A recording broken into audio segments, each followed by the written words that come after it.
මේ ආනිසංස කතාව අහපුවම මාත් එකම එක භාවනාවක් හරි හැම දවසකම පුරුදු කරගන්න ඕන කියලා ඔබටත් හිතේවි.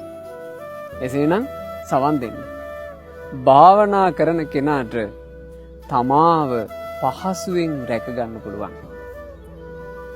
තමන්ගේ කායික ක්‍රියා, තමන්ගේ වචන, තමන්ගේ මානසික ක්‍රියා එයාට හොඳට රැක ගන්න පුළුවන්. තමාව පාලනය කරගන්න පුළුවන්. භාවනාවේ ආනිසංස.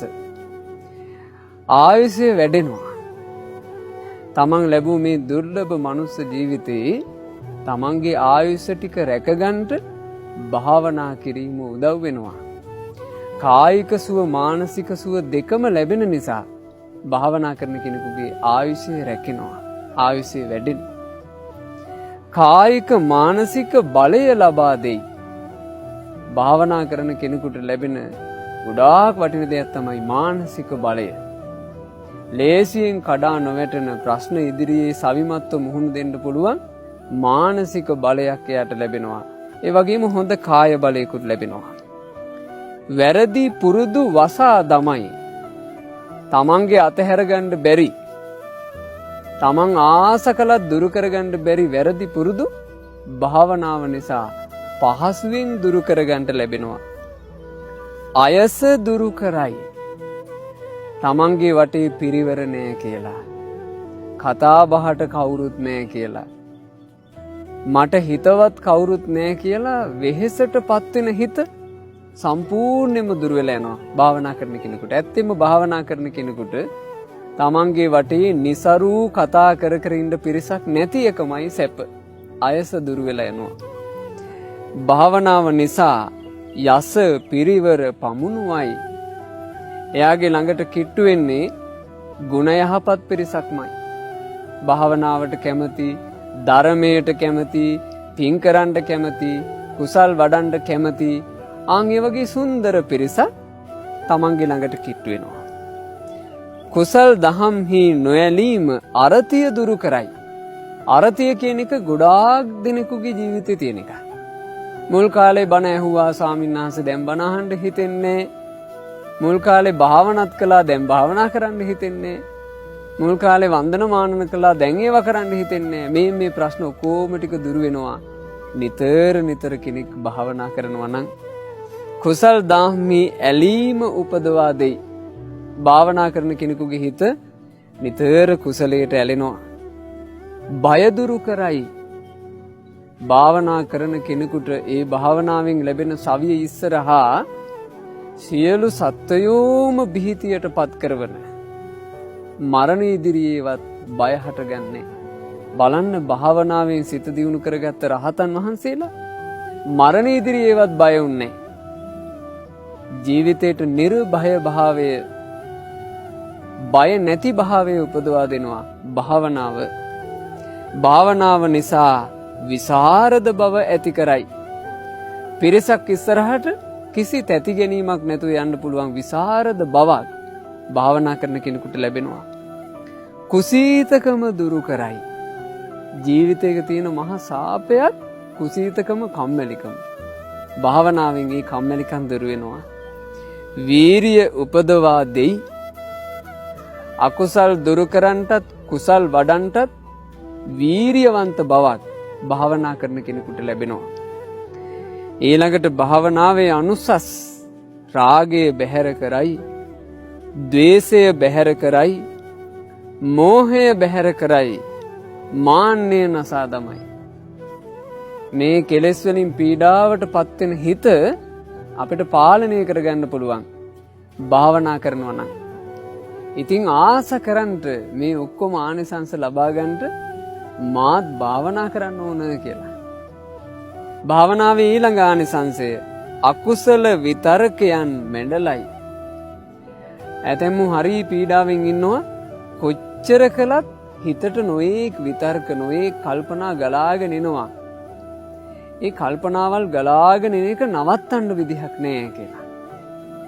භාවනා කරනවා නම් අකුසල විතර්ක, පාපී විතර්ක, වෙහෙසකර විතර්ක දුරින්ම දුර වෙලා යනවා. සිත එක අරමුණකට යොමු කරවයි. ජීවිතේට කොච්චර පහසුවක්ද?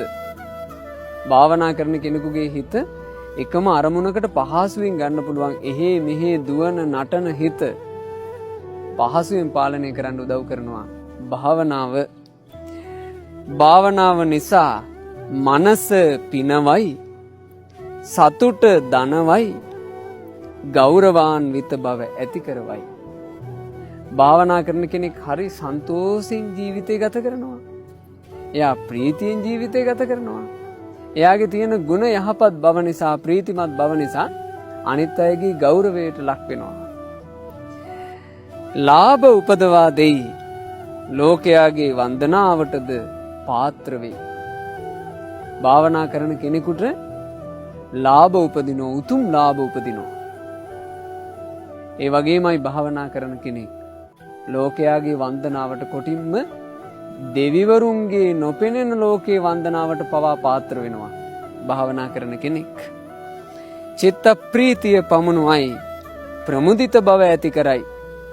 භාවනා කරන කෙනෙකුට හරි ප්‍රීතියෙන් ජීවිතය ගත කරන්න පුළුවන්. ප්‍රමුදිත කියලා කියන්නේ ප්‍රමෝදමත් බව. ජීවිතයකට කොච්චර සුවයක්ද ප්‍රමෝදයෙන් හැමතිස්සෙම ඉන්න තියෙනවනම් භාවනා කරන්න චිත්ත ප්‍රීතියත් ලැබෙනවා, ප්‍රමෝදයත් ලැබෙනවා.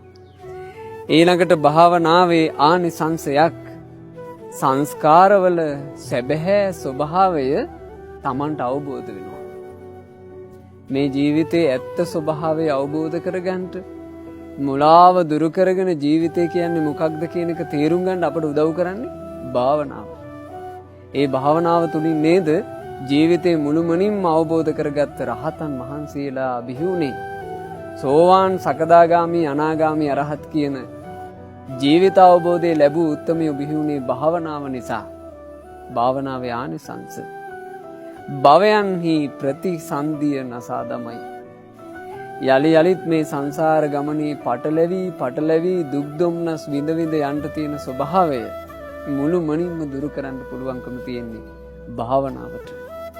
සසර ගමනේ නිදහස් වූ බුදුපසේ බුදු මහරහතන් වහන්සේලා භාවනාව කියන උතුම් දේ පුරුදු කළා.